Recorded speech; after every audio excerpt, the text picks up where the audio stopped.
It's time to feel the rage. Welcome to Film Rage, where we talk movies. Happy Halloween Rage with our special final John Carpenter Halloween finale with our God of Rage, Casey from The Nerdy Photographer. My name is Bryce, and I'm part of the Film Rage crew, which also includes Jim. Hey there, Jim. Hey, Bryce. And the Merman. What's going on, Murray? Did you forget what my name was? I quite often forget lots of people's names. Most Don't take it time, personally. He's forgetting your name. So, welcome back, Casey. I mean, at this point, you're our honorary fourth member. The fourth rage. God Yes. of rage. Seal has been broken. Man, he gets spooky for sure. Unlike you two dolts. Hey, I can be spooky. Yeah, looking, the two of you. I don't know. We got to whip up a witch's brew in here or something, guys. Yeah. Right. Well, happy Halloween. Spookiness. Happy Halloween. Ooh. My Why? favorite holiday of the year. Yeah, hello. Why don't you tell our listeners everything about the Nerdy Photographer that you can fit in the allotted time that we have? Well, folks, The Nerdy Photographer is a informative and entertaining photography and business podcast where I also go on adventures with the crew of Starship Fibonacci. We have a good time, great guests, and you can find us online at nerdyphotographer.com, on all the socials at The Nerdy Photo. No spaces, dots, or dashes. Just one word, The Nerdy Photo. You can find us on any of your podcast platforms at The Nerdy Photographer Podcast. Perfect. Now, All right then. this is kind of a capper because we made this month the John Carpenter month. Right? Sure did. Strangely enough, we didn't do Halloween. Jim made it, John. Yeah, we didn't make it Halloween. We didn't. Which, you know what? I'm okay with. Everybody talks about Me Halloween. too. Some of the movies we talked about this month, not everybody talks about. Except for maybe They're The not Thing. necessarily Halloween Like, literally, The movies. Thing is probably the most talked about horror movie ever made. I would hope so. Okay. Probably. Yeah. It's up there as my favorites. Number one, number two with The Exorcist. Nice. All right, well, let's get to the juice. Juice. We are talking The about... juice is loose. The juice is loose. We are talking about Prince of Darkness. Bum, bum, bum. Scary stuff. That's kids. right. Scary stuff. I'd rather talk about Prince. Well, we might talk about Prince later in the music Scary side. juice. Yeah. All right, Prince of Darkness. First of all, the title promises the Prince of Darkness, but instead we get a tube full of green goo. Talk about a bait and switch. I always love seeing Victor Wong in anything, so that was good. But come on, this movie was about a tube full of goo that sprays stuff into people's mouths, transforming them into zombies who sometimes attack and sometimes just sort of stand there looking lost. I must reiterate that the film's title promises much more than it delivers. And for a film full of scholars, why are they all so dumb, isolating themselves so that they can become easy prey? And even the music was a little much, as it tended to overpower most of the scenes. It got tedious, that music. It started out, it's like, okay, it's okay. By the end of the movie, I was annoyed. So if you like watching people getting chased around a building and spitting into each other's mouths, this is the film for you. I, however, was not entertained at all. This was a rage. I hate this movie. Ugh. It is so awful. Right out the gate. I mean, there's a place Right up. for, I don't know. I won't. People spitting it. There's a place for people I think spitting in each other's mouths. I think you got to go to some sort of fetish site or something for stuff like that. But I don't want it in a Jordan Carpenter movie. John Carpenter. Yeah. Here, that there, John Carpenter. They took our jobs. Okay, well, let me tell you my thoughts on Prince of Darkness, because unlike Bryce, I actually watched this wide awake, which I'm sure he did not. I watched it twice because I did fall asleep the first time. Exactly. Guilty. All right, so, okay, from opening scene and the unusual and yet fantastic John Carpenter music score, you know you're in for a treat. Not a trick. It's a treat. I was tricked. We got bait and switch, baby. Because we got stuff with Catholics. And evil and Catholics go hand in hand. That's and right. I mean pure evil. Casey gets it. We get some of the usual cast we see in Carpenter films like Donald Pleasance, Victor Wong, and Dennis Dunn. But also some big surprises. Because we got, which Bryce didn't even mention, super duper Alice Cooper. We did. Looking very pale. Yes. Why was he the only one that was so pale? The rest of them looked kind of normal. He's a rock star. Hey, just cut. And this was made in the 80s, so he was probably strung out on drugs. He was probably on crack at the time. I don't think that was his vice, but... He had a few vices. So I love how Carpenter is not afraid to put lots of characters in his films. Both to help you root for them, but also so that we can get more kills later on in the movie. So many characters. Carpenter in this brings us the great challenge debate of science over religion. Or is it actually all the same? The other thing that Carpenter does in this is that he builds the suspense slowly by not giving anything away, but puts scientists and Catholics together along with some creepy music. And it's chopped in tiny small scenes to help satiate your lust for what's about to come.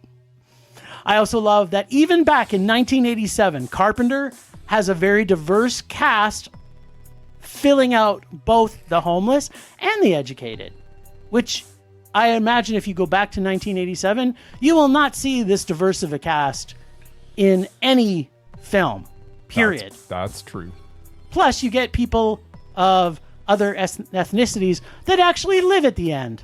So that also doesn't happen in anything else in 1987. Am I right or am I right? You are correct, You are sir. correct.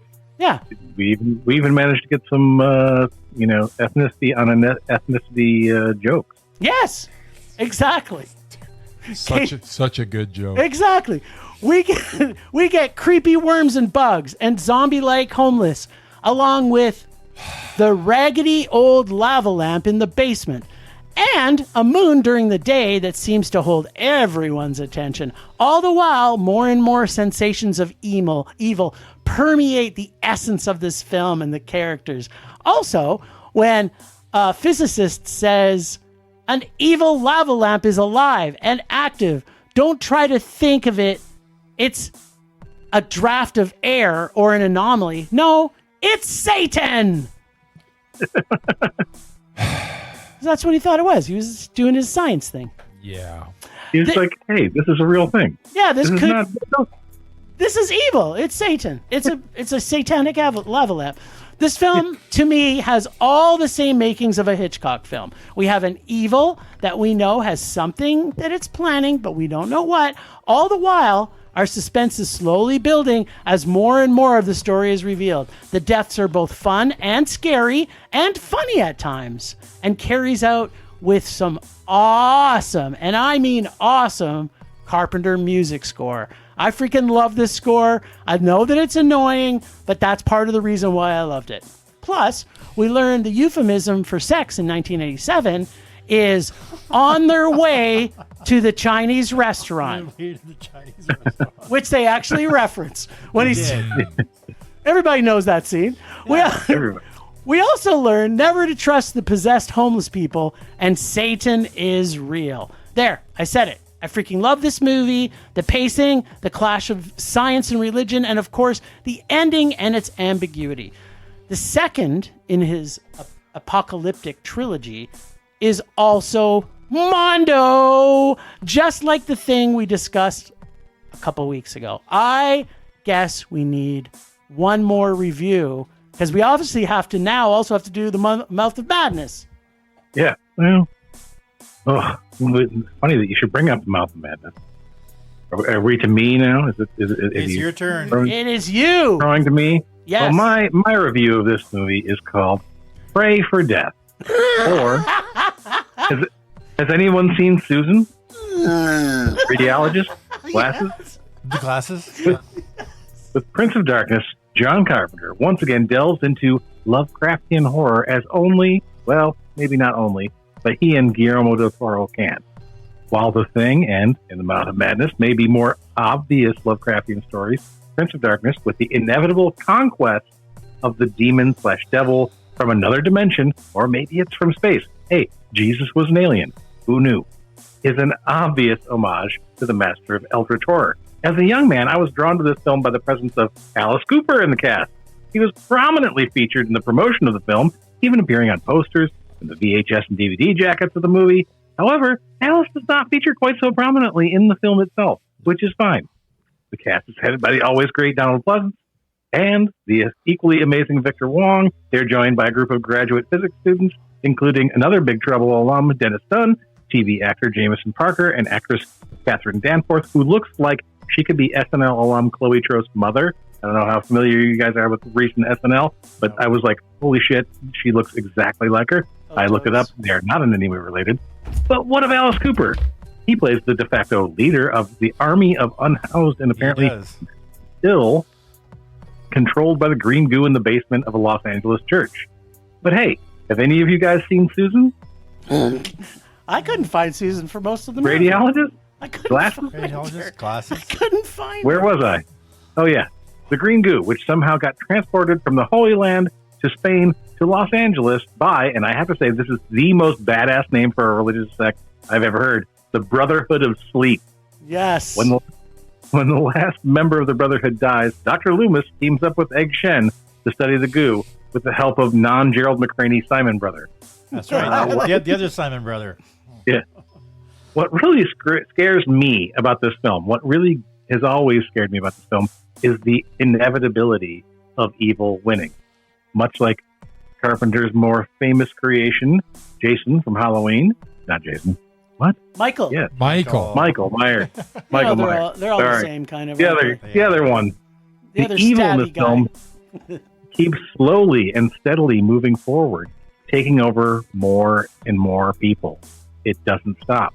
And as the film progresses, the protagonists who do survive are haunted by dreams that are actually a transmission from the future, showing the evil coming forth from the church to take over the world. Which reminds me, has anyone talked to Susan about this? We also get the truly terrifying scene of one of the scientists being reanimated by bugs to warn the survivors that they cannot win. I blame this scene plus the E.G. Marshall roaches scene in Creepshow for my long-lasting fear of swarms of insects. Yes. Especially when they're controlled by a sentient pool of green liquid that's now hovering on the ceiling of the church. You can't stop it. You cannot pray it away. Your god plutonium will not save you. That's In right. fact, you will not be saved. You will not be saved. Pray for death. A truly Lovecraftian message as in Lovecraft stories, even the devout who summon the extra-dimensional alien elder gods who come to destroy the earth are rewarded with dying first, and therefore not being subjected to the terrors that will commence afterwards. Even though, in the end, the good guys win, quote-unquote, and it's possible I came over from another dimension from seeing this because I distinctly remember a version of this film where Victor Wong's character ended up being on the receiving end of the fire axe. But I apparently misremembered that. But do they really win? Despite the sacrifice made to stop the Prince of Darkness, the other Simon brother seems to be willing to risk it all for a woman he slept with one time by putting his hand against a mirror and asking the question, "Where's Susan, the radiologist?" Glasses?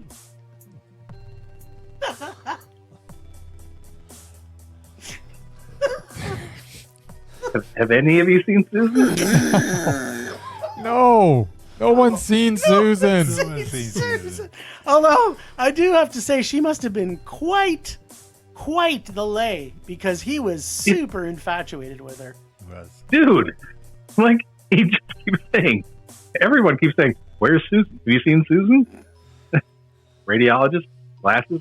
She's very married, though. Yes. That was the one that Murray was in love with. It was. I liked her. He was totally hot for Susan. Don't give away my review.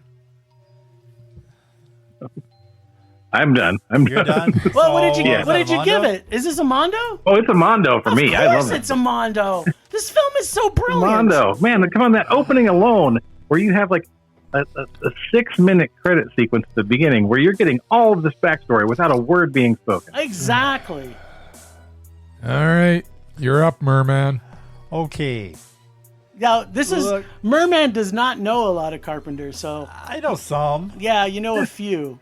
Thanks to you, I know Yes. a lot more. What? That's right. Thanks to me. It's no secret I don't enjoy the films of John Carpenter as much as you guys do. We've watched a lot of them recently, and my opinion of his work hasn't changed. The Thing was pretty good. Escape from New York was okay. I didn't really enjoy Big Trouble in Little China that much. If I had to pick a Carpenter film to watch for Halloween, it would be Vampires. Oh, his worst film? I loved it. Loved it. It had the fat Baldwin in it. Yeah. And it had James Woods. That's right, Jimmy Jimmy Woods. And, look at me. and the bad guy from one of the Karate Kids. Of course, my all-time favorite Carpenter film is They Live, with my main man and fellow Saskatchewanian, Roddy Piper. Yep. When I started watching this film, I was really hoping to eventually meet the Prince of Darkness, aka Satan, at some point. I guess I had a picture of Tim Curry as the devil in my head, but Jim informs me that's a different film. Like most horror films I watch, I didn't find this one scary at all. Maybe if I saw it in 1987 when it came out when I was like 16, even then, I doubt it. There was definitely a lot of creepy things about this film, mostly the 4- and 8-legged kind that crawled. I also liked the cute blonde radiologist with the glasses. Susan? What was her name again? Susan. Susan. Susan. That was Susan. Have you seen her? Not lately. Especially after she turned evil. She was even better. She took her glasses off. She took her went glasses from off she and went she from went- librarian radiologist. Classic 80s. You take your She was- glasses off It and was you're a- super It hot. was a very she's all that moment. Yes. Right. Alice The Cooper, originator. Alice Cooper was a nice touch. And I found out that he's in the movie because his manager was one of the producers. And he just asked to go on the set to watch the special effects shots. Can I add a something that I learned? I will also, there's also another thing I learned Oh, as well. okay, let's hear it. He parlayed that into a sweet bit part where he gets to kill somebody. And FYI, at the point of this film, he was a born-again Christian. So I don't think he was into the drugs. Just saying. I don't know. I get to see God every time I take drugs. Well, that's true. Other than that, it was just another case of stupid people doing stupid things and getting killed because of it. The young Chinese dude with the bad jokes was funny. Was he? He's if always even if funny. he was a dick.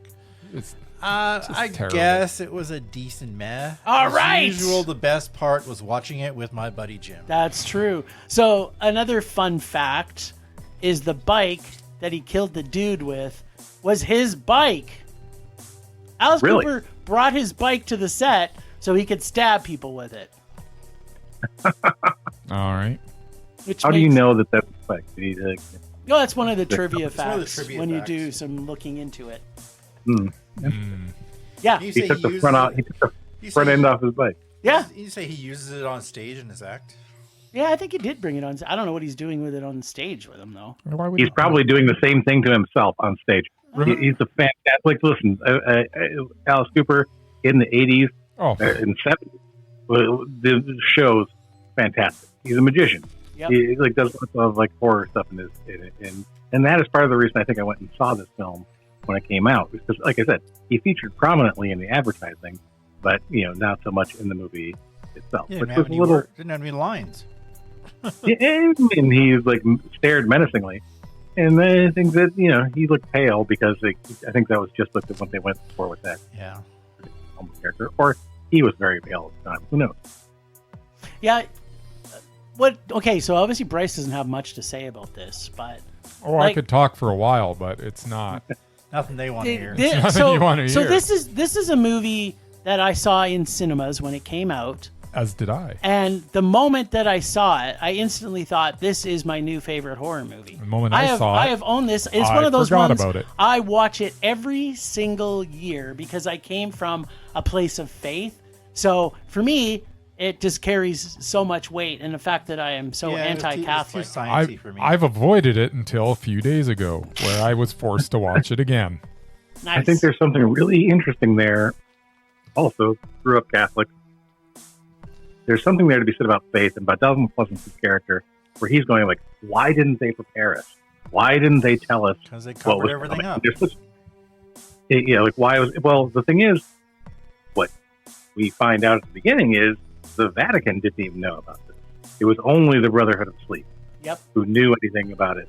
And so, yeah, there would. But there's an interesting moment at the end of this movie where Donald Pleasance has kind of like, he reaches a point where he has lost faith. And he's just like, oh, we're all going to die. And it's like, they didn't tell us, and we don't know, we can't fight this thing. And he goes and hides in the corner, but then he starts praying. Does not have any effect on anything. His prayers have no effect whatsoever. But then the fire axe does, and he manages to like stop the thing by like chopping off the arm, and like the axe goes into the the mirror and whatever. But as he is being wheeled out on the gurney, he is a man of faith again. He thinks, God help. Yeah. And That's faith for you. Yeah. Yeah. And I mean, Victor Wong, who I absolutely love in everything, and you can't tell me that his characters in The Golden Child and Big Trouble and in this movie are not all the same person, It's because the they same could. guy. Pretty Oh, much. totally. Yeah, same guy, and he just like he looks at Donald Pleasance like, "Are you fucking kidding me?" Like, which is the same reaction I have to not Gerald McCraney, Simon Brother. They're Simon Brothers. The way he acts about like, oh, this chick that I slept with one time and who I was totally perving on, when we're like graduate he was students. stalking her. Yeah, I mean, he's totally stalking her. Yeah, I know. And then like all of a sudden they go out twice, they sleep together once, and he's just like, I was going to tell you I love you. And like, and after all of the shit that he sees, he's like, I'm going to go touch the mirror. Like, no, don't touch the fucking mirror. Yeah. Like, you should reach out. I mean, you just saw it in your dream. Yeah. She's coming back. But she ain't coming back to your apartment. She's coming back to the church. That's Yeah. one Wait of for her things at that- the church, dude. What are you doing? Yeah, go over to the church. But yeah, one of the things that I wanted to say is like, there are times when I think that all Carpenter movies are like kind of intertwined in one way. Yeah. Like, I always think that The Thing and Starman are related. That Starman is actually like millions of years later, same alien race come to Earth. They've because he takes like a tiny piece of DNA and completely becomes a version of this guy. What I think this is related to in other Carpenter movies is They Live. When God, I can't remember the character's name, who has the Prince mark on her arm. Oh, yeah. We're bringing it back to Prince. She has the same like little marking on her elbow. She has been chosen. She's the one to like hold the goo. When she starts to transform, she looks like one of the aliens from They Live. And we're told earlier on that Jesus was an alien. And who's to say that the demon, devils, whatever, are not also aliens of some sort? So what if They Live is the sequel to Prince of Darkness, where these things, because you know what? If this happened, one of the things I will say is, if this happened, if it had gone through and these people in the church, if the Prince of Darkness comes out, how would anybody notice? How would anybody know Yeah. that they took over the world? You wouldn't. And I will also note, this is something that stuck with me watching the movie that I hadn't picked up before. The transmission, at one point in the beginning, the guy says 20. We're coming to you from the year 20. and then you can't hear the end, and then it changes to 19, and then finally it's 1999. Yeah. The last one you could hear clearly. So it keeps going. Like, we have changed the future in some way. Yes. And 1999 was when Prince released that album. Exactly. So it's still coming back to Prince. Totally. It's all related. It is all related. I've got the strings up on my wall right now. The crazy Listeners. theories. All He's the puppet master. string theory. Thank you, Murray. Okay, so for Halloween, how does Halloween tie in? Because we know that Michael Myers is obviously supernatural. So Michael Myers is also an alien then. Right? No, I think what is I mean, I think that that this in the Carpenter verse, I think that Michael Myers stands alone. He's supposedly in the novelization of it. He is possessed by the spirit of Samhain, which is there's the whole thing about how, like, through the history of Halloween, like, sacrifices are made on Samhain to these elder gods of sorts, and I think that he is supposed to be young Michael Myers was possessed by the spirit of Satan, this vengeful god, and it's been stuck in him, and when Halloween comes around, he's strong again, and like the connection is stronger, and he goes out and starts making sacrifices of his own. I think he's got green goo in his basement. That's what I think. Maybe. Do you think that he's got green goo? I think he's been swallowed some green goo. He's been gooed. Yeah, I think so. Someone spit some green goo in his face. Maybe. Anyway. Yeah. Okay. Good Yes. stuff. You know what?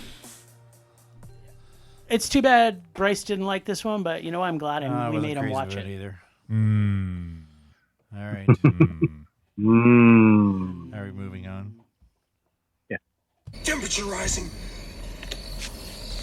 Vision blurring. Rage taking over. Okay, I'm stealing Jim's music. 'Cause I don't Nice. Have my own. I don't have my own. Perfect. I don't get a rage music. No, you get enough I get episodes, credits. I don't know what you want me to say here. What's your Christmas? What's your Halloween Okay, rage? well, speaking of, yeah, I guess if I had a rage, is that movies don't come out when they're supposed to. Yeah. Like, Halloween movies or scary movies come out in, like, July, and Christmas movies come out in October.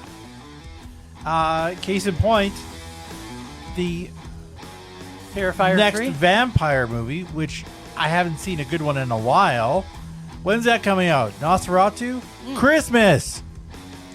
It's perfect That's Christmas. my rage. Nice. I think that's I want to because see it now, I not think- at Christmas. I think they might feel it's an Academy Award contender. I don't care. I want to see it for Halloween. Because that's when you release stuff. To me, vampires, Halloween, they go together. Just Nice. saying. Anyway, all right, that's all I got. Perfect.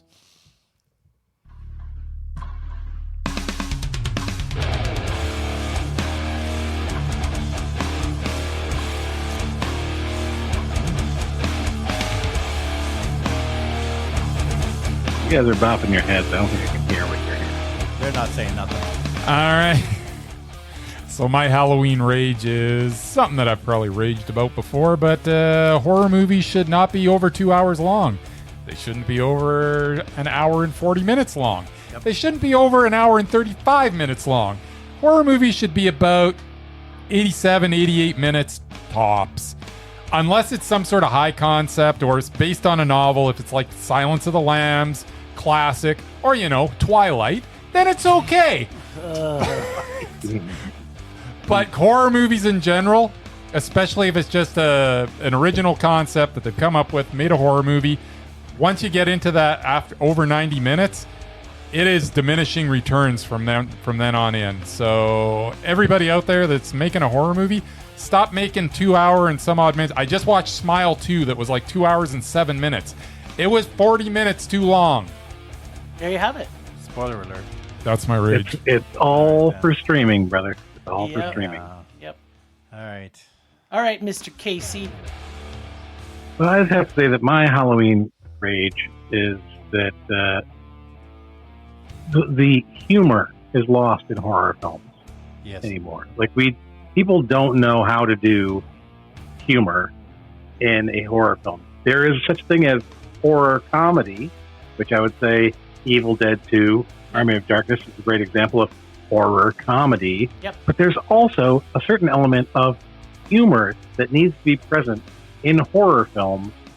Otherwise, we don't have the tension release. This can take all sorts of forms, but now it seems like horror films either have absolutely ridiculous humor, which is just like seems to take you out of the horror of the film. People don't know how to write in comedy or a tension release to a film that fits with the mood of the film itself. They don't know what movie they're in, and they just start writing jokes thinking that is like a comic relief. Yep. The comic relief is there for that exact reason. You build tension, you have a relief of some kind. Either it is an actual, like in a horror film, the horror, or it is comic relief, which allows you to release a little bit of the tension. And if it's a well done film, there is immediately something horrifying that happens after the comic relief to shock you back into what's actually happening. But I have noticed in most of the horror films that I've seen in the last, 5 to 10 years, that people have forgotten how to write comedy into the horror. Oh, totally. Yeah. You nailed it. Nailed it. I love it. All right. My rage is obviously one that I've talked about too, but as we come up to Halloween, and this will be released on Halloween, so happy Halloween again, everyone. But my rage is that we don't need PG-rated horror movies at all. Like, don't try and sell it to adults that it's a horror movie. Just sell it to 13-year-olds and get over it. Because we want to see the horror. And, but in contrast to that, one good one that we saw recently was the Woman of the Hour, which, could have been a PG, although there was horror scenes in it, but it was done well. So for the most part, they're terrible. Yeah, I also find because once you get into PG, though, or I don't know if you guys see it up in Canada at cinema, people bringing small children Yeah. to the theater, especially if it's a PG rating, they think they can get away with it more. Yep. Like bringing very inappropriately aged kids. Yep. That's probably the worst, actually. Well, I think that's... So I watched way too many horror films when I was too young, but I turned out fine. Real horror films. Nice. Well, that's a perfectly good segue to thank Rage. our Casey. Dying. Pulse. Slowing. Anger fading. Gotta have the extra. So yeah, Casey, thanks for helping us celebrate our John Carpenter Halloween month. So tell our listeners everywhere, again, just one more time, if you've missed anywhere they can find you, any secret spots. Just find the spot. Just feel around, you'll find it. You can find the Nerdy Photographer podcast wherever you get your podcast. And you can find The Nerdy Photo on pretty much any social media platform. The Nerdy Photo.